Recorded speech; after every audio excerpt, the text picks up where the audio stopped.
Hey, this is Chris Stapleton. You're listening to Walking the Floor. I'm walking the floor over you. Walking the floor. I'm walking the floor. Walking the floor over you. Hola, senors and senoritas. This is Chris Shiflett, and you are listening to another fine edition of Walking the Floor. Welcome.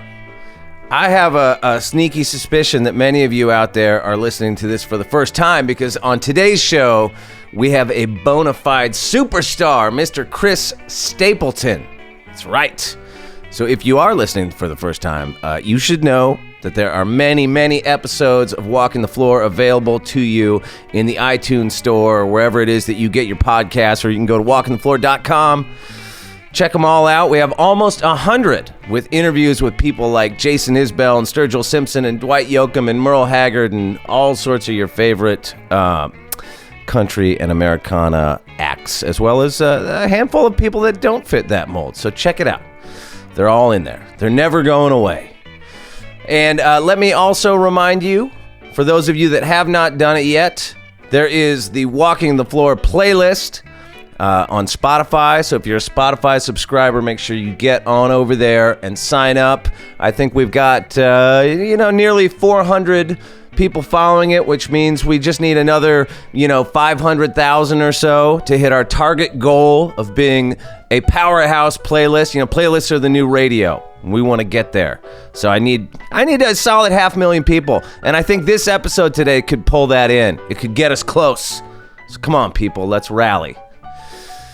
Oh, man, what has been going on with me? It's the end of summer, and I've been packing pretty much an entire summer at home into the last 2 weeks. I've surfed almost every day. I'm surfing again right after I get done taping this, and then I got to leave tomorrow to go back to Europe, so the surf will end and the summer will end tomorrow when I head back to Berlin to start another round of fighting foo over in Europe. What do we do? I think we're doing Lollapalooza in Berlin and then some other stuff. And then we go to Stockholm, Barcelona.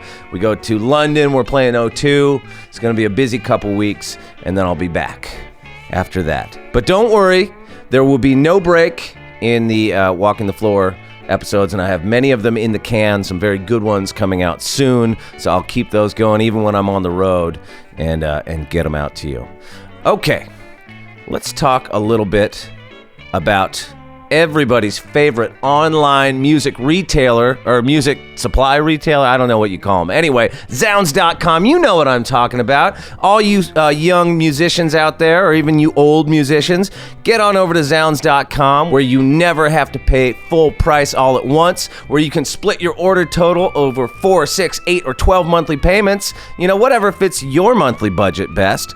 And, they never charge interest. Zounds.com. Real musicians. They got you covered.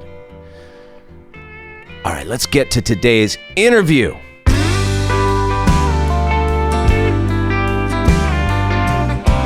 Oh, yeah. Okay, I think I'm setting a new record for turning interviews around. Oftentimes I'll interview somebody and they'll sit there in the can for a while and kind of get dusty. But this one, I wanted to get out to you quick, because it's not every week that we have a bona fide superstar like we do this week with Mr. Chris Stapleton. That's right. You love Chris Stapleton. I love Chris Stapleton. That's why I was so excited to go up and do this interview. And so I did this interview actually at Shoreline in the afternoon before his gig last Friday at the Shoreline Amphitheater up there in Mountain View in NorCal. And, I just want to say a big thanks to his tour manager, Jason, who right when we pulled up at the gate, pulling into these kind of venues, there's always, the first response by people is always no, So I'm here to do an interview with Chris Stapleton. They're like, yeah, right. Anyway, Jason, Chris Stapleton's tour manager, pulls right up, takes us right down to a parking spot back there on the bay, brings us into the venue, sets us up in our own room. It was when I say we, it was me and producer Davis was in tow helping me out on this one. Sets us up in our own little room. We get all our gear in there. He slaps a laminate in my hand. He slaps meal tickets, lunch ticket, dinner ticket, the whole deal.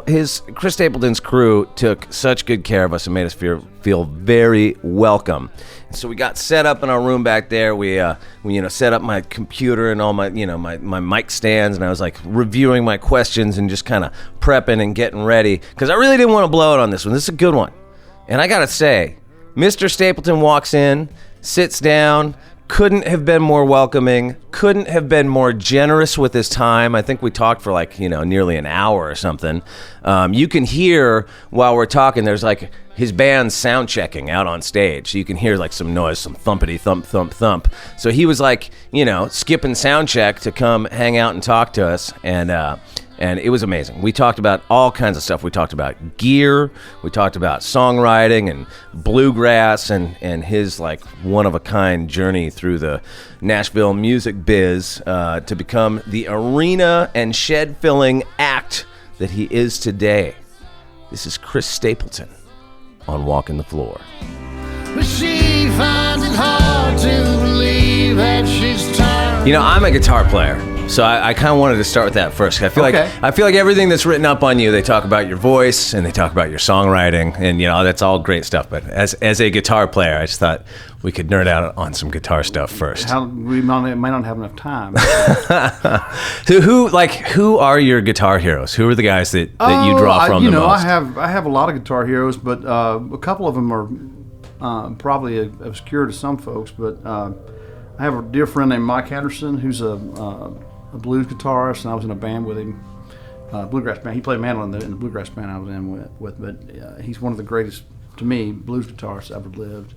And the guy named Al Anderson, who's also a friend of mine, was in a band called NRBQ. Oh, okay, sure. I think I met him. These are guys that have been writing partners of mine for a long time, and so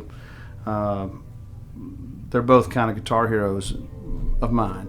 So I'm always trying to steal their stuff, because they have some of the coolest things to me. It's hillbilly and it's rock and roll and it's blues and it's all that stuff thrown into a pot and comes out the other end something completely unique. Both those guys. So, is Al Henderson the guy that wrote "All You Ever Do Is Bring Me Down"? Yes. I met him at a Zach Brown gig. I saw him actually get up and play with him. I think he was maybe right with him, too. Oh, yeah. Well, Al's insane. Al's, like, crazy. I mean, knows more about guitar than I'll ever... He's forgotten more about guitar than I'll ever learn. Right. Do you have any, what's your sentimental guitars that you, like your first guitar or whatever? I have a late 50s LG2 that's just beat all to pieces, and I've written a bunch of songs on it, and I paid $300 for it back in the day, and it was in various states of disrepair and spent about $900 making it work. But that's, if I had to get rid of everything else, I'd probably keep that guitar. But that'd be your Desert Island. That'd be my Desert Island guitar, just because it's fun and it's easy to hold and always works. And it doesn't sound good in the traditional sense. It sounds a little more. My wife says it sounds like an AM radio or something. Wait, which one's that? L2? LG2. LG2. Which one's that? It's like in the 60s they changed the designation to B25, but it's basically a student model. Okay. That was cheaper than a J45. It's the same shape as a classical guitar. Okay. Gibson. It's funny, man. Like I think about my own house, and I have some nice Martins and some stuff like that, but the guitars that I go to the most are these cheap little toy guitars that I bought when I first had my first son. I thought, I'm going to buy this whole set and just leave them all over the house, which I've done. But those are the guitars that I always play. They're just these rattly kind of like press board. I have appreciations for all guitars, and I can find something good about most guitars, but there's definitely certain things that I like. I like Jazz Masters a whole lot. Right, I've seen you play those. Is that what you bring out on the road? Like, what's your rig for touring? Oh, I've got various things out there, but I play a early '60s brown face Princeton as my main amp, and I have 3 or 4 of those out here just in case because they're old and they go down. And then we'll wait till whatever that is stops. Is Snoop opening for you tonight? What is going on out there? I don't know. Oh, that's probably us. Part of our, intro. It's kind of pretty funny in the context of trying to do an interview while that's going on. Anyway, that's very, very distracting. You should see the readout is like full bars. We're picking that one up. Don't worry, we got it.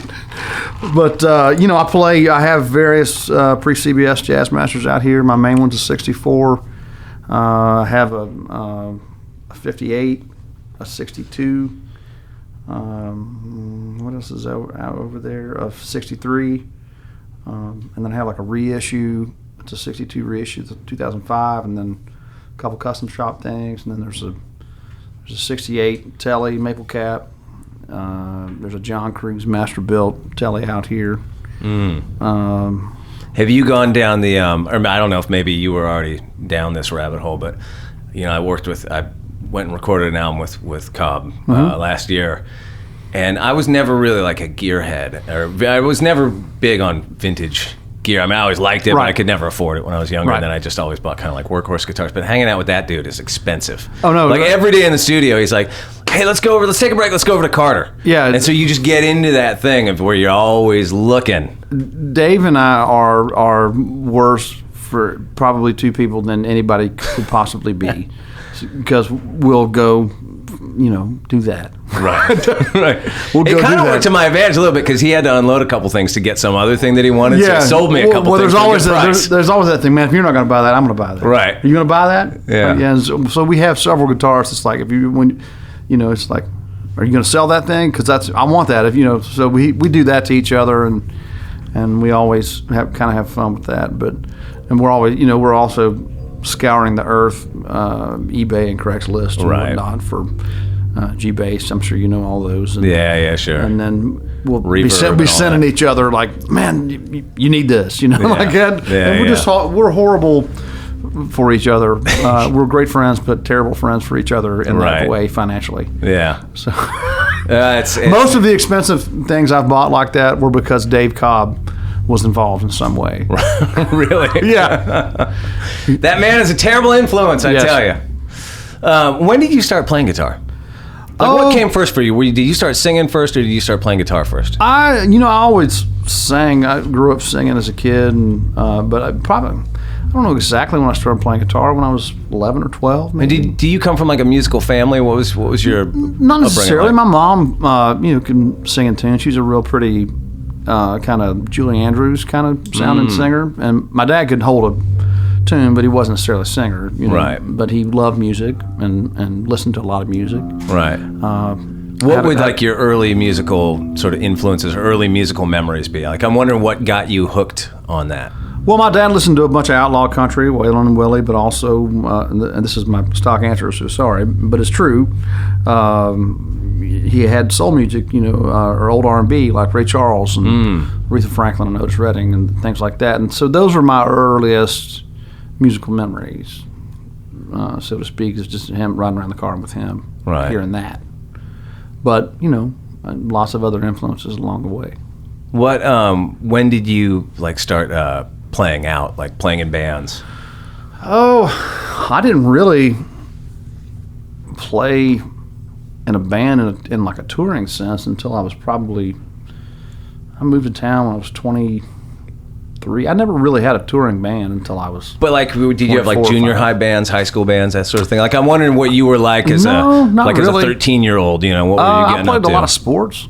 Sports a lot. Okay. And I always played guitar because I had a couple uncles that were into that, and so I was into that. But I was playing a lot of sports and doing that a lot. Probably more than the focus of music really didn't come until I got in college and hated it. So, oh really? Yeah. So you didn't have that thing when you were in high school of I'm going to pursue this thing and go that. No, I didn't think anybody really did that. And then where'd you grow up? Eastern Kentucky. Okay. Mm-hmm. I just interviewed Tyler Childers. Oh yeah, from he went to around high that school with my sister. Oh, for real? Yeah. Oh, no way. Yeah. Oh, wow, okay. Small world. Okay, so then what? You go off to college and then you start playing in bands? No, I didn't play in bands then. I learned how to hate college and wrote a lot more songs. And so you were writing songs and playing that whole time, but you weren't performing? well, not in bands. Right. I would go play acoustic gigs here and there, just me Right. with a guitar, which is a lot of. If I have a style to speak of on guitar, it comes from playing by myself more than playing with bands. Yeah, it really the first real band that did anything that I would consider going out and playing gigs was the Steel Drivers, which was a bluegrass band that I got in. I was in with Mike Henderson, who I mentioned earlier as a guitar hero of mine. So. Did you join Steel Drivers before you started writing for other artists? Or was No. I probably was in town for 3 or 4 years. I didn't leave a room any bigger than this. I just sat in a room and wrote songs because I thought it was the coolest thing.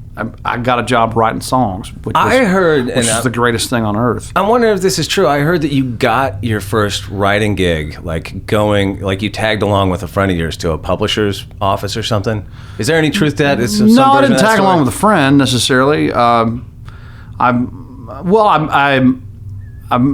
was a guy named Steve Leslie. To rewind, I was living in Kentucky. I didn't move to Nashville. There's 2 eras of me living in Nashville. I went to college in Nashville for 1 year, left, didn't pursue any music, moved back to Kentucky, went to college for a few more years, quit, worked odd jobs, played gigs with buddies. That was probably the first kind of playing gigs, but there was never like a steady band or a band with a name necessarily. Right. It's like, hey, we got this top 40 cover gig. Let's go play. It's 4 hours. They're going to give us $100. It's going to be great. See, I wish I had done more of those gigs. I wish somebody had told me form a cover band when you're in high school. Because then, people. No, you don't. No. You don't wish that. No, I swear to God. Nobody wishes that. Because I go do that stuff. You've obviously now, not done and it. It's super fun. No, I do it now. And it's really fun because you get to figure out Eddie Van Hanley's or whatever it is that you're covering. Yeah. Which I never did when I was a kid. Right. Truth be told, I wasn't good enough when I was a kid. But truth be told, I'm not really good enough now. But I just fake it. But then in high school, all our bands were we're gonna play originals, and then nobody ever liked your band. If we had just been a cover band, people would have liked it. Oh yeah, people love covers. Yeah. It's a good thing. Familiar. It's familiar. Absolutely. Okay, so you start doing that. I'm sorry, I got you off track there. Oh, and then through a friend that I did that with, a guy named Jesse Wells, there was a songwriter who was a staff writer at EMI in Nashville, publishing company, and he randomly had gone to college in the town, Moorhead, Kentucky, where I was living at the time. He happened to meet my friend, said, hey, he was back visiting professors. My buddy he kind of taught in the folk, they have a folk music and art program there at that college. And anyway, he met my buddy and just randomly said, hey, if you know anybody from here that writes songs, I'd love to help somebody out. And it was literally like that. I cold called this guy. My buddy gave me his phone number. I said, hey, I write songs. My friend gave you, your phone number. I just thought I'd call you and see what's up. And he said, well, send me some stuff. And I had 5 songs I made on my little digital recorder, which was one of my few possessions at the time. And sent it to him, didn't hear anything for a few weeks. And then he called back and said, hey, I kind of like this. You want to come down and start? So I traveled back and forth for 2 or 3 months, writing songs with him and meeting a few other people. And until finally it was just kind of nobody really takes you seriously until you move to the town, Right. So I bumped some money off of an uncle and moved to Nashville. And how did you? That seems like an interesting thing for somebody that wasn't exactly pursuing a life in music at that time. What led you think to writing songs? Hating everything else. I think a lot of people think and maybe this is not true for some people, but for me, it really just came down to I got very little enjoyment out of doing other types of work, and I always did it anyway, just because I liked to do it. And so when I found out that you could get a job sitting in a room writing songs for other people, I was like, well, I got to figure out how to get that job.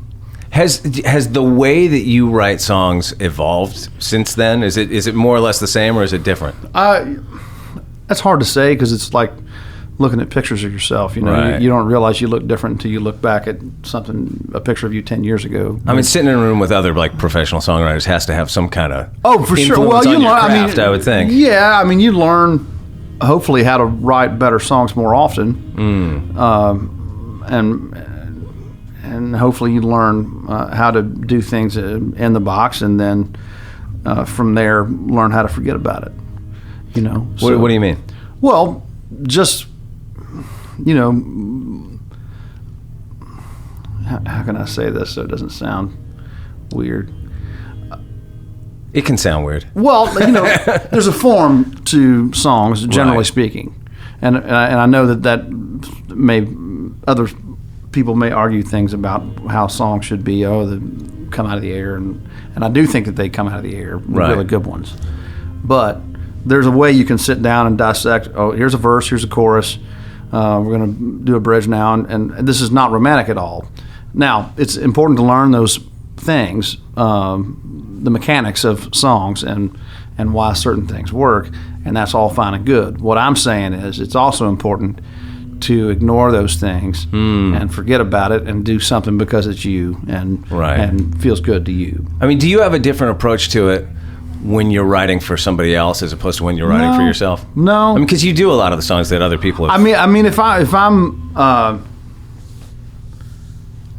I'm writing specifically for somebody with somebody, then obviously you want to, yield to some degree to what they want to do Right. and help them. And you want to prop up their vision of what they want to do. But if it's just me and another guy purely writing songs for the sake of writing songs, which is a little different now because I'm now somebody that somebody else wants to prop up doing. Well, what do you want to do? Like I hate Right, that question. right. I just absolutely hate it. I'm like, I want to write a song, man. That's Right. what I want to do. I don't care what it is, and then we'll figure out what the use of it is later. I mean, are you somebody? Do you go into those writing sessions like with a bunch of ideas and then just kind of see what sticks? Or Well, I used to, I haven't been writing a lot of songs. I'm sure my publisher will love to hear that. But I do put down ideas, and I have notions of writing songs, all the time. It's not something that goes away if you're a songwriter. Right. You're just stuck with it. yeah. Do you how much influence does a songwriter in Nashville have over getting people to cut your songs?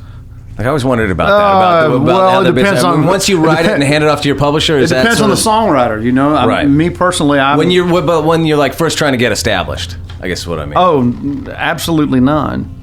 But some guys are hustlers, and I'm sure you've met some of these guys who, some guys will write songs with or for you, and then they get in your ear and whisper in your ear about how great it is over and over and over again until whoever it is believes it. But I was never that guy. I pitched a song to somebody one time. I said, hey, man, I wrote this song. I thought you might like it. The guy that had a record deal and was an artist. And I never heard anything back from me, and it made me just feel like this big, For those of you listening, I made a little motion, but very tiny. Well, I bet he wants to cover that song now. No. And I've written songs with him since, and we're friends, and it's all Right. good. Yeah. But I figured out really quickly that I am not good at the sales portion. There are, the pluggers and the A&R people, and those people are invaluable to guys who are songwriters who only want to write songs and not be responsible for selling things. Right. Because that's what it is. It becomes a sales job after the creation part. I'm only really concerned with the creation part. I don't want to do the sales job. Are you in the room when you go demo that for them to pitch, or do you literally just hand it off? Oh no! All the creative stuff, I'm there. Right. Okay. And those people are not there. Right. I don't like that.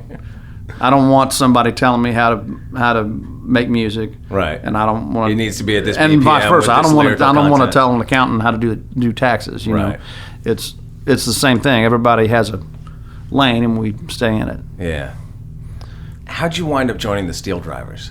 Well, that came out of songwriting. You know, I'd written with Mike Henderson, probably more songs with him than I have anybody else, and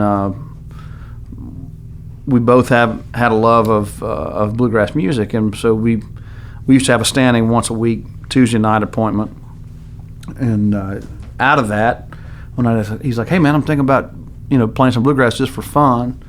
Go find a weekly gig or something, just to play once a week." Because Mike's played a weekly blues gig on Monday nights in Nashville for 30 years, something like that. Is that is that at that club downtown? What's like the bluegrass spot? That not to say this is not a bluegrass gig. This is a blues gig that he plays. Ah, okay. Mike Henderson and the Blue Bloods on Monday nights in Nashville at the Bluebird Cafe. Oh, okay. Which has been popularized by the television show, and now you can't even get in there. But if you want to go see really good blues in Nashville, that's where you go on Monday night to see Mike Henderson. And so he's like, "Hey man, I'm thinking about just wanting to play some bluegrass." He's a mandolin player too. He plays all kinds of instruments. Right. Mike does. I used to come in and he'd be practicing the weirdest things. I walked in there one night. He was playing bagpipes. I'm like, "What are you doing?" That can't be easy. He's like, "Well, I've got these bagpipes, and I'm just learning how to play them." I was just like, "You're learning how to play bagpipes? Why are you learning how to play bagpipes, man?" You never know. But he's one of those guys that I always envy those people that can just leave them in a room with something for an hour if you give him a month or two with right, something, he's got it. Yeah. And so, but out of that, once again, long story short, he called some other friends. I didn't know anybody of the other folks that he called, Tammy Rogers, Richard Bailey, and Mike Fleming, and we sat around and jammed. He had a space outside his house one evening, and we're like, "Well, what are we going to play? Are we going to play old Flat and Scruggs tunes or what?" I don't know how much you know about bluegrass, but and so we started playing some of that cover kind of stuff, cover band again. Here we go. But then we started pulling out songs that we'd written and playing those. And before you knew it, we had what would constitute at least a record worth, and if not a show's worth of original material. And we're like, "Well, we should just play these," and so we just started doing that, and we went and played the VFW, and once we rehearsed enough, we got felt good about it. We'd go play at the VFW in Franklin for 6 people until we felt like going and getting another gig where maybe more people were there. Right. Then we'd go to the world famous Station Inn and play, and then go play at the International Bluegrass kind of IBMA thing, and guy from Rounder Asses, we wanted to make a record, and we're like, "Well, yeah, sure." Well, see, the reason I'm asking is because I didn't know, and you kind of answered this already, but I didn't know if at that time when you were getting established as a songwriter in Nashville, if you were also like actively pursuing a solo career, trying to make it as an artist in your own right, and it seemed like like bluegrass would be a genre that maybe had a ceiling on it in terms of commercial success, and so I thought that was an interesting, well, for sure. But I thought it was, so I didn't know if you were in, you're kind of in these two different worlds. It seems like a little bit, it was just kind of what came up in the bluegrass world. Yeah, it's just kind of what came up, and no, I wasn't looking to do anything necessarily. I did for a minute discuss a record deal with somebody at the same time the Steel Drivers was kind of happening, and that deal got kind of squirrely. And I was like, "You know what? No, thank you. I'm gonna." In a commercial country way, and I was like, I'm gonna go play bluegrass. That sounds like more fun to me. Right. And that's what I did, and it was fun. Were you doing Johnson Brothers at the same time? Or that was more, sort of, but we didn't play gigs or make records in that band until we were kind of making record while that band was going on. But that was literally a garage band. Me and two guys would get together, a guitar player and a drummer, in my garage, and they would drink 800 beers, and it was literally a garage band. It was just something fun to do for kicks on Friday night. And once again, out of songwriting, we started writing songs out of that. And so, but we didn't have a bass player. So JT, who still plays with me out here, lived in Kentucky at the time. I used to play in those other kind of top 40 bar gigs. I said, "Hey man, come on, we need a bass player to come to this garage jam. I don't know what we're doing. We're writing songs. We need some low end. Yeah, we need some low end. It's a little White Stripes in here." Yeah, well, not that good, but we weren't holding it down like that. But and so once again, we got together in a garage and started doing them, and then we go play. We were as indie as we could get. No indie label. No, we just 4 guys in my pickup truck running around the Southeast. I just listened to that record for the first time the other day, and it's, I mean, for people listening that haven't heard it, it's like a rock record. It's like a full-on rock record. Yes. So I wonder who are your rock, I mean, you touched on some of your influences, but who are like the rock bands you grew up listening to? Well, the weirdest thing, I had the guys in the band had a lot more rock influences than I did. Like really, with the way you sing, I would think that you would have that in your. Well, Rolling Stones, and right. Everybody has Rolling Stones and a little bit of Led Zeppelin, and kind of the standard fare that everybody. I don't want to call any of those. I'm not calling those guys standard. I'm saying right. There's like the unavoidable right rock and roll influences. But you didn't go down the road of like there's Judas Priest, Iron Maiden kind of. I don't have any of that. Okay. But now the other guys in the band did, and a lot of it got heavy, in those garage jams, just because. Like, if you took us as individuals, none of us really play music like that necessarily. But when you stuck us in a room, it turned into whatever you heard on that record. Right, so, right. And we had a lot of fun, and we were loud and lost some hearing, and played some really late cover gigs. Yeah, and it was great. It was a great experience. It was a character builder, I like to call it. So I read that you quit the Steel Drivers to focus on raising a family, and I was sort of looking at the timeline, and I didn't know if the Johnson Brothers album was already in the can at that time or whatever, but it looked like the timeline was like that was the Steel Drivers and then the Johnson yeah. Brothers just came out right after or whatever. No, I mean, being in a band's kind of like being married, and it is. It's always harder. And so we had one particular way that we had agreed to run that band, and then I don't want to throw anybody under the bus on air or anything, but right, yeah. Life happens and people can do what they got to do, and sure. It was time for me to not be in that band. They decided they wanted another person to be in the band. I said, okay, cool. I'm good with that, and, right. And we moved on. Yeah, we're all still friends, and it's fine. Right, sure. But okay. Yeah, that's the way it goes. What happened between that time, which was like around 2010 or so, and you getting your record deal? That's all. Did you just go? Were you focused on songwriting at that point? It's all just kind of a blur.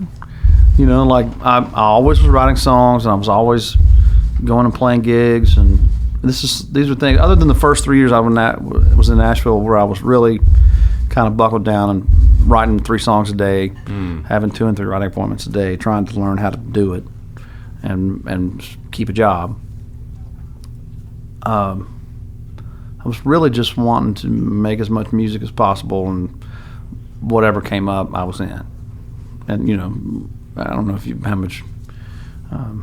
Forgive me for not knowing too much history, but of what you do. But you don't have to do research on me for this interview. I have to do. I know. Research well, on you.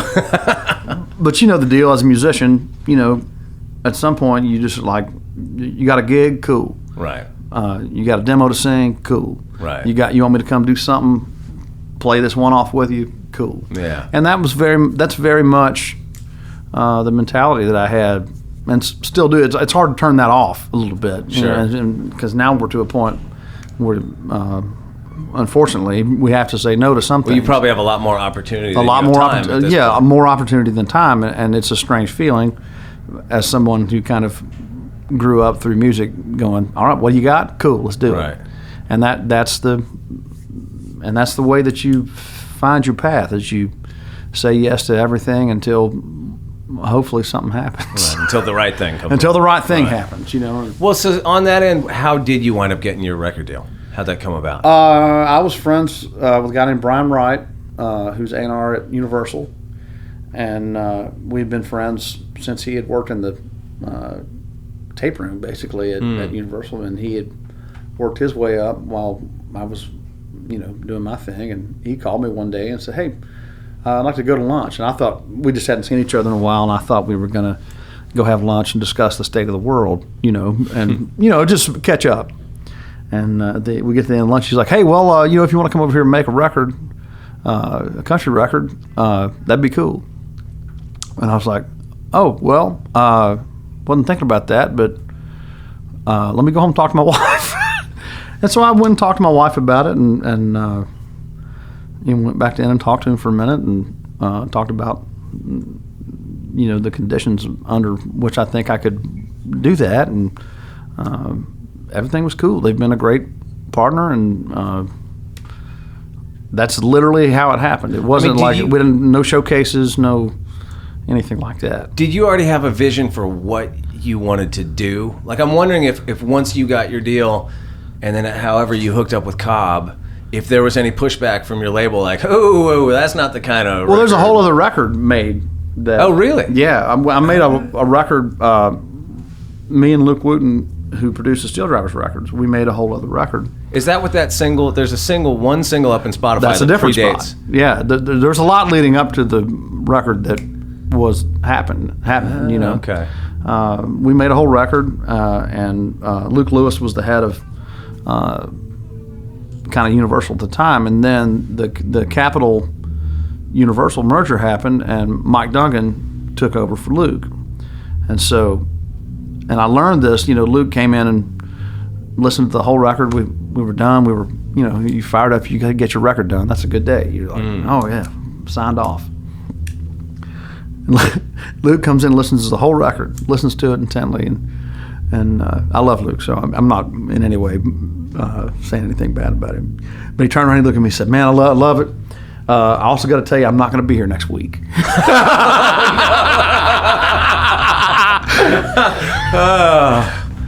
And so that was a deflating moment. And I'm like, well, who's going to be here? Oh, that took the air out of the room. Yeah, I'm sure. Of course. It was Mike, and Mike came over, and all of a sudden he had so much to do. Like, I don't know how many artists that became that giant blanket in Nashville. It was 50-some acts or something.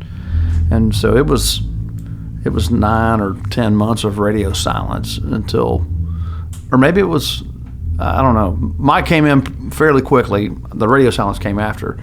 Listened to this record, and he said, no, I don't hear anything on here that I think we should put out. And were those any of the same songs that ultimately wound up on Traveler? No. Okay. I don't think there's any crossover at all on that record. I'm trying to think if I've stolen anything from that record since. I don't think so. Maybe not. I'd have to go back and look at track listings at this point. Right. 9 or 10 months sitting there radio silence for that's a long time to be sitting. Yeah, he came in. So Mike came and listened and said, I don't hear anything, and then I couldn't get anybody on the phone. It was, I was pretty sure. Look, I'm a guy who had no records out. I was 36 or 7 at the time. I was pretty sure that was on the chopping block, and I was going to go back to writing songs, and that was going to be fine. And so Brian called me again one day, and he was like, after all the dust settled and the merger all happened, and everybody found their spots. It was such a big merger. It took a long time for all that. It was just dust settling. Right. And I'm a patient enough man to understand that, and I'd been around Nashville long. Patience is not a virtue often associated with musicians. No, not at all. No, they want to come in guns blazing, right, and why? I've been guilty of that myself. Yeah, well, because passion is also a virtue of musicians, right. And so sometimes that comes out as impatience. Right. But Brian called me and said, "Hey, won't we try to cut 3 sides with Tony Brown?" And I knew Tony. Tony, I don't know if you know who Tony is. Sure. Tony made lots of great, Nashville records, from Steve Earle to all the Vince Gill stuff early on. And I said, well, sure, let's give it a shot. And so we cut 3 things with Tony. What he listened to, the one single they put out, was on that, and I did the radio tour, and I did the whole deal. None of that worked. The week my single died, my dad also died. And so that just kind of flipped a switch for me, and I'm like, well, okay, none of this stuff is what it's supposed to be. And it kind of got into like, what would my dad want me to do musically? What did he really want to hear that he never got to hear? And that's what Traveler is. And I sought out Dave because I heard the Sturgill's record that he had done. Oh, Meta-Modern. That I loved so much, the way it sounded. Yeah. I love the way it sounded. I didn't think modern records could really, for whatever reason, I don't know, and I'm not knocking modern records, but sonically they don't sound like that anymore. Sure. But we're all trying to get in the competition of making the loudest, most compressed thing we can to be louder than the next guy on the radio, and that doesn't make any sense to me. The records I love don't sound like that. Right. Well, your records managed to capture a lot of that air in the room that I feel like classic records. I think that's one of the great things about Cobb, is he doesn't make kitschy retro records, but he draws from that old school style and somehow makes it sound like now. But to me, that's one of the things that modern records just don't have much of, is that sound of the room. Dave, I think, has two things working in his favor, and I in no way can totally explain the depth of Dave Cobb musically or technically or anything. But Dave works without fear. He's unafraid to try anything. One of the songs on Traveler we recorded outside. He works without fear, and he also doesn't care what other records sound like. Right. He just wants to make whatever is right for whatever you're doing at the moment. And he wants you to buy really expensive guitars. And he wants you to buy really expensive guitars. Those are the things that he wants to do. But no, and the other thing I was going to say is he's about capturing performances and moments, and not micromanaging to the point of sucking all the life out of it. Right. Which we can do with the technology that we have if we're not careful. Right. And that can happen very, very easily. You can get off and then all of a sudden there's no human part of records sometimes when we get beyond that, where we're just making the computer line everything up and all that kind of stuff. And there are records that I love that have done that and still maintain feeling. But Dave's magic, I think, is capturing performances and really kind of letting those live and breathe as performances. Right. How did the version of Tennessee Whiskey come about? Well, we were in Charlottesville, Virginia, playing a theater there. And I know Charlottesville, had a tragedy recently, and it was awful. But that's where that song, we were waiting on, we weren't carrying PA and sound stuff at the time. It was the local guys were very lax about setting things up, and we were ready. We were all set up and ready to go, and none of that. They were still hooking cables up, so we were just goofing around and playing. They were playing a groove, and I said, "Well, what am I going to sing over top of this?" And I started messing up a George Jones song over top of it, and I said, "That's pretty fun. Let's do that tonight." And so we did that tonight, and we did it the next night, and we did it every night ever since. It wasn't on the list of things we were going to record for the record. We were warming up with it, and Vance and Dave had the presence of mind to have us in the red, and let's record this thing. Here you go, just in case. You know? And that's what that was. Wow, that was just something you were just kind of winging it. Yeah, well, a lot of that record was that. We had 6 days. We did that record in 6 days. No shit. Did you record the whole thing live? Yeah. I mean, vocals and everything? Mm-hmm. Wow. No click? No. Wow. No, we didn't do any of that. And so how'd the label feel when you turned that one in? Well, because that's got to be even if you want to go back to the timeline of the label, I made a call after these things didn't work, and I had made a call to Cindy Mae, and I said I want to have lunch and sit down with Cindy's kind of, I don't know what her actual title is. Sorry, Cindy, if you're listening to this, but she keeps all the trains on time over at Universal. Yeah. And she, I had lunch with her. I said, here's what I'd like to do. I know this is not what you usually do. I would like to make a record. I would like to put it out and go play shows. That's the model that makes sense to me. That's what I've always done. Anything else I do, and I know that's not, generally how you they like to run a single up the chart and then you put the record out right when and Cindy was like, okay, we're going to have to figure out other ways to, to market, but, and then they did a brilliant job of coming up with the other ways, and that really, I have to thank her for the vision to allow me to, once again, Universal just kind of allowing me to go out and be me for a minute, rather than trying to put a square through a round hole. Well, it's interesting because I remember right when that record came out that there was a buzz on you and that record. Like a lot of people that I knew were like, "Oh my God, you hear that Chris Stapleton record?" That kind of thing was, that kind of chatter was happening. But correct me if I'm wrong here. The record was kind of a slow burn, right? Didn't it? Yeah, we debuted it on NPR. We did the first listen with NPR. We did some stuff with Texas radio. We did Americana radio and kind of AAA stuff. We did anybody that would listen. But where was we were out there trying to do what we could do. Was there like a turning point though in that cycle or whatever where you thought like, holy shit, this is going, like this is happening now? Well, I was going to be completely elated if we sold 50,000 records and I got to make another record. And that was, and I've said that in interviews before, and I still feel that way. All this stuff is great. It's great to have trucks and buses, but if we get to make another record and go out and play shows and we're not unable to eat, that's fantastic. We're beyond that at this point quite a bit, but and that's wonderful. But I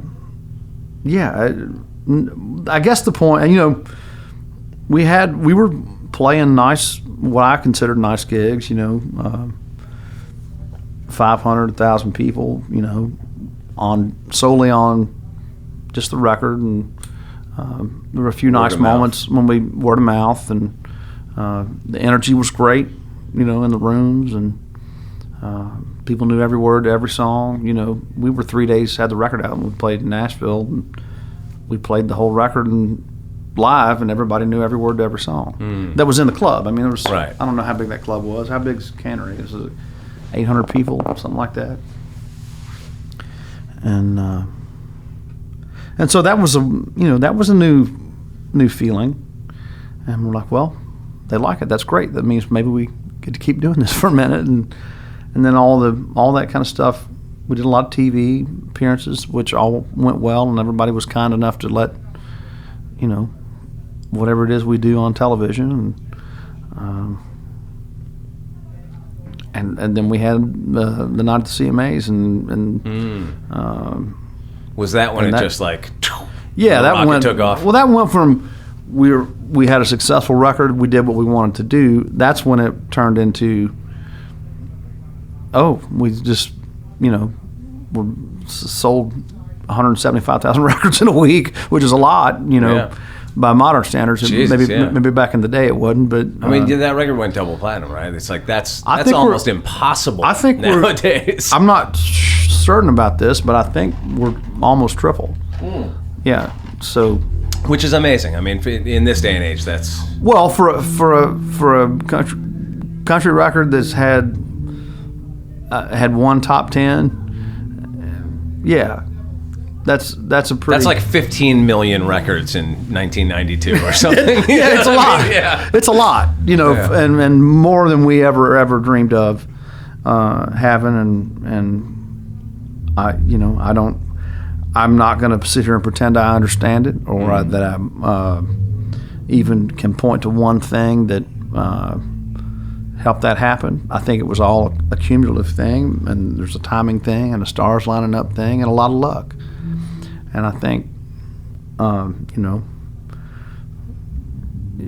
you can work hard and hopefully put yourself in the position to be lucky, but you can't make it happen. I don't think you can make it happen. Well, how do you think that you've managed to like straddle that line between Americana fans and mainstream country music fans? I mean, is that something you think about at all? Does that come back to like what you were talking about, the creative marketing maybe on your label's part? But it seems like you're pretty much the only artist that has that. You know, guys like Sturgill and Isbell and some of those cats don't get the mainstream country music love. Well, and you know what I mean? Like they didn't come through there. Right. Like that, you know, I am very much a product of that system as a songwriter. Right. Sure. And I made my living for many years, you know, well, many, like 10, 12 years in that system with the folks that are in that particular, you know, lane of music. They're all friends and people I know, and so I'm very much a product of that. But I'm also a product of bluegrass music, and you know, I was nominated for IBMA awards and Americana awards long before I was nominated for CMAs or whatever, or Grammys. I actually had Grammys while I was with the Steel Drivers. I didn't win, but you know, we had all that kind of stuff brewing. And so I'm one of those guys who, I don't know if it was deliberate, but I just like doing all that stuff, and I like to work, and I like doing the work, and I like music, and so it doesn't really bother me. I don't care what the labels are, and I don't really care, and I hate when people argue about it like there's some right or wrong answer. If you don't like something, don't listen to it. Right. Listen to something else, but go listen to music and go buy a ticket to a live show, because that's what keeps music healthy. I mean, does it get tiresome to have the you know, the guy saving country music tag applying to you when you're like, what are you talking about? I come from that world, man. Give me a break. Yeah, well, I don't know. They put that stuff on Sturgill for a while, and there's always going to be, you know, that's how you sell magazines, and and you know, everybody, critics get paid to be critical, and they always want to try to stir the pot a little bit, I guess. But they also, you know, for us, they've been very kind, and I don't know, I just can't, I'm not down with it. It seems like hating on somebody for trying to make, you know, I respect anybody who can get out, and I'm sure you can too, knowing what it takes to come out here and tour and earn an audience, and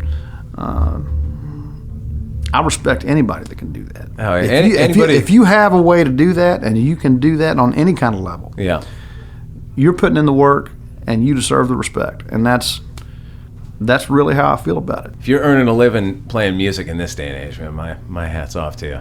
Yeah. Did you feel like enormous pressure going in to make your latest record after having such a big hit? By the way, real quick, is it from a room, like Studio A, or is it from a room? No. Okay. It's from a room. Okay. As in Studio A. Right. Thank you for the distinction. It confuses a lot of people, and maybe I thought it was cute at first, but now it just confuses people.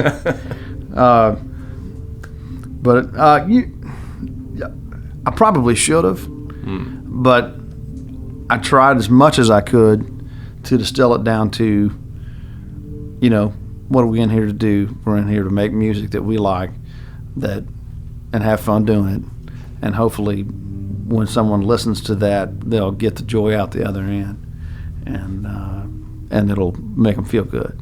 Now, what's the story? I know that there's a volume 2 coming. There is. So did you record both volumes 1 and 2 at the same time? Did you just have a surplus of songs? We did. And then we had a couple days. We went and did a few more things. But how'd you sort them? Is volume 2 dynamically or stylistically different in some way than the other one? I don't know. I don't know. So it's not like volume 1's my country record. Volume 2's my reggae record, dude. No. I you know, as boring as it sounds, you can probably expect more of the same. Oh, good. But that's, you know, maybe that sounds good to some people. But once again, I just wanted to approach it as making music that I would like to come play live, or I think people would like to sit around and have on while they're hanging out, but I was really just thinking about making a record that we all thought was good, and whatever that means at the time, and it means different things at different times, so hopefully I think people that have this one are enjoying it, and hopefully that will continue. I probably won't ever put 2 records out in a year again, but I think it was ambitious, but it sounded like a good idea at the time. Well, at least you didn't stick them together like the Clash did. I think that's how they were like eternally broke forever. Oh, yeah? Yeah. So the story goes. I think there was something like they did, London Calling was a double record, but they forced the label to sell it as a single record so that they were losing money like on every copy sold. And then they did, the next record was like a triple record that they forced them to sell a single record, so then they lost even, I don't know, some crazy thing. Anyway, you probably did it the right way. They're in the red forever. For basically forever. So I read that that all the songs on volumes 1 and 2 actually predate Traveler, and I don't know if that's true or not, but I'm wondering if now with being so busy touring and having success, is it harder for you to find the time to sit down and write and well, do it that is, side of things? And it's, I mean, how many songs you got backed up? Can you just be making records for the next 10 years without having to write anything new? Absolutely. Wow. Yeah, That's got to feel pretty good, man. Well, I'm probably not going to, though. I feel the need. Sure, of course. I feel the need, or starting to feel the need, after we get through this other record, that, to get back to writing songs. I haven't been doing a lot of songwriting, basically because, we've been busy. Right. Phone's ringing a little bit, and so we're like, yeah, we'll come do that. Yes, in my old school working musician mentality, I'm like, well, okay, we got some gigs. Let's go play them. Right. As much as we can. But then you get out here, and there's other things that you get to do, opportunities to do, like go help people and do charitable things, and well, that feels good when you get to do stuff like that too. Sure. And get some money where you can give some money away, and that's what an awesome thing that is. Yeah. And so those things the touring with those other things that you want to do because they're the right thing to do have made the songwriting be less and less time-wise. Right. But I really am feeling the need, and we have a little warm-up room that we warm up in before we, where Derek, the drummer, has a kick pedal hooked up to a cardboard box, and we're always constantly kind of noodling and coming up with things. And right. Probably got 15 or 20 things in my phone that are just cardboard box jams. Right. Ready to be fleshed out. That we, at some point, hopefully will, flesh them out into actual working songs. And I feel a lot of need to do that, but we haven't. I'll figure it out. I'll find the lane and go with it, right or wrong, at some point. That'll be your reggae record, man. There you go. You're ready. Now I know your wife plays with you in the band, but I also read that you guys bring your kids out like all the time. Yeah, they're here. Is that true? Yeah, they're here today. Wow. So are my in-laws. My mother's out with us most of the time as well. I bring my kids out in the summertime, Yeah. And I love it, and it's great.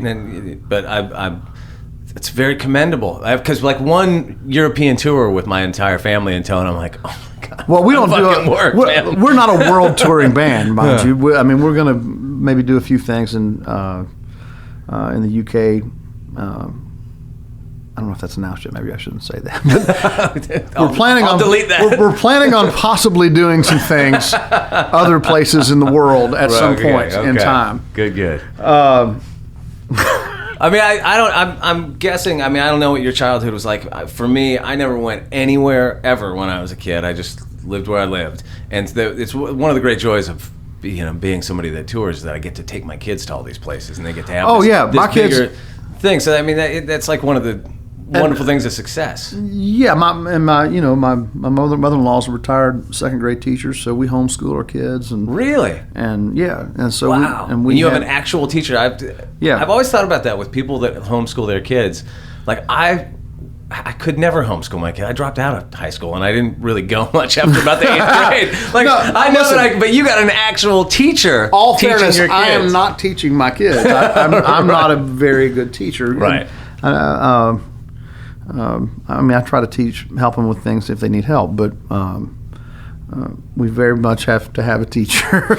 And I think that's a good thing. Yeah, sure. But it allows, the year-round travel, and with both of us being out here, that how much touring just Sure. kind of you're not there, you're not at home. Right. So that was a goal, to have the kind of family traveling thing, and to get there was a really cool thing, rather than me being gone Yeah. on a weekend in a pickup truck. And then your kids get to have this crazy life. That's Oh yeah, amazing. they It's totally get to different see perspective. national Yeah. monuments Yeah. and museums and education that you can't get in a book. Yeah. And it's very different. But hopefully it'll be enrich their lives and not make them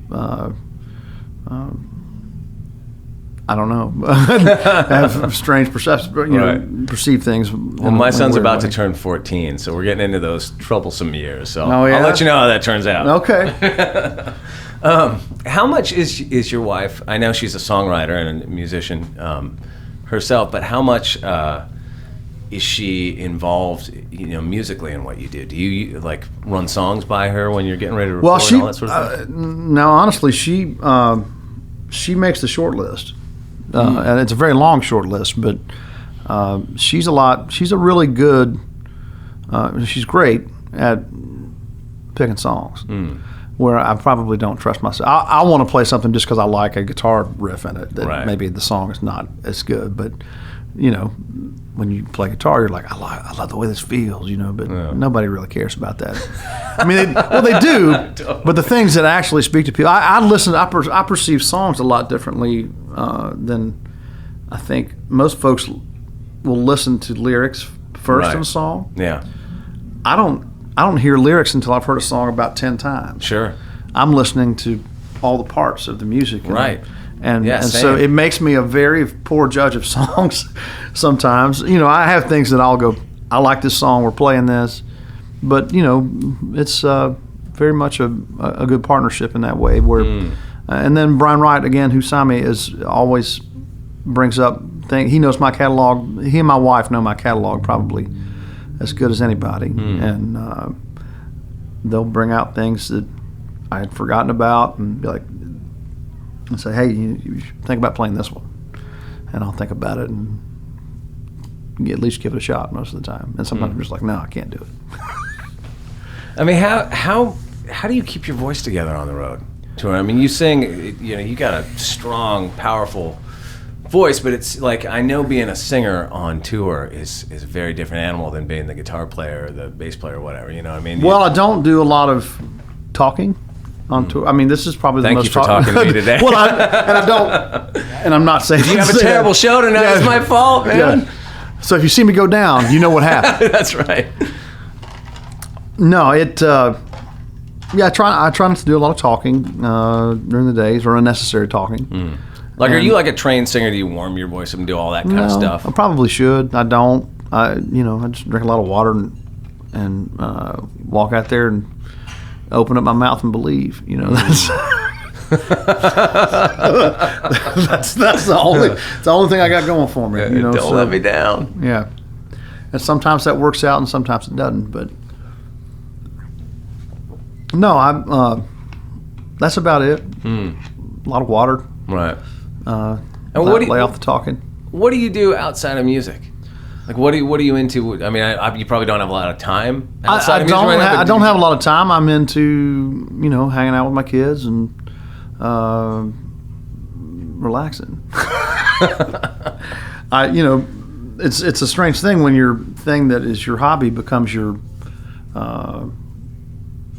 livelihood. Right. This is what I would do for free and did for a long time. The Sure. touring part, that was always a break even or lose some money proposition for me, for lots of years. And so when it becomes your livelihood, all of a sudden you need some new hobbies. And so I like to fish, but I don't have time to do a lot of that either. I like to take a good walk in the woods. I'm hiking through the woods is a fun thing for me. Well, next time you come through LA, I'm going to take you surfing, and that will become your new hobby. I'm going to go ahead and say I've tried surfing one time, and I'm 39 years old, and sometimes there's some things you can't learn unless you start young.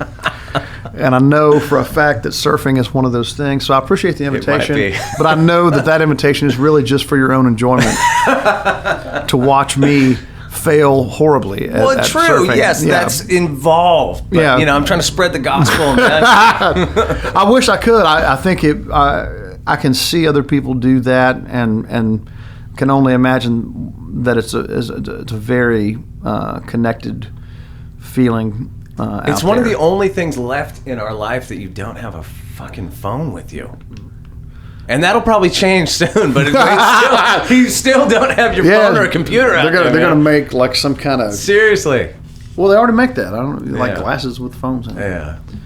Well, dude, thank you so much for taking the time to do this. Yeah, man. I really appreciate I've it. really, really enjoyed it. So. It's been great talking to you. Yeah. Looking forward to the show tonight. I haven't seen you live yet, so okay. This is my first time. I did all this talking, so no low expectations. I'm sure. Thanks, buddy. Yeah, man. All right, that was Mr. Chris Stapleton on Walking the Floor. Yes! How amazingly cool was that dude? I had never seen him play before. That was why I stuck around after the interview, just kind of power lurked in his backstage pretty much all day, eating and drinking coffee, and eventually got to watch him play live for the first time, and it was amazing. But while I was sitting there watching him, I was thinking to myself, I wish I'd come up with this question for the interview. And now I'm wondering, I wonder why he keeps his band so small. It was amazing. It was so powerful. It's just him on guitar, his wife singing harmony, and a rhythm section, bass and drums. No keys, no pedal steel, no second guitar player, none of that stuff. No, horn section. No, it was a very small, tight little band, but God, they made a big sound. They filled up Shoreline Amphitheater like... it was just amazing, incredible. So that's my question for my follow-up interview. I'll get that to him next time. Anyhow, make sure you go to chrisstapleton.com, or you can find him on Twitter at Chris Stapleton. He's got tour dates stretching out, through the fall. I think he pretty much tours all the time, and he said in the interview he's going to be busy for a while, so make sure you catch him soon. Show is amazing. And like I said before, if you're new to Walking the Floor, make sure you go check out all the previous interviews in the iTunes store. If you dig it, leave us a message, leave us a review, leave us a rating. It all helps. And then when you're done with that, get on over to Spotify and subscribe to the Walking the Floor playlist that has all your favorite tunes by all your favorite artists, man. Check it out. And that is it for this week. I'm off to Europe. Adios, amigos!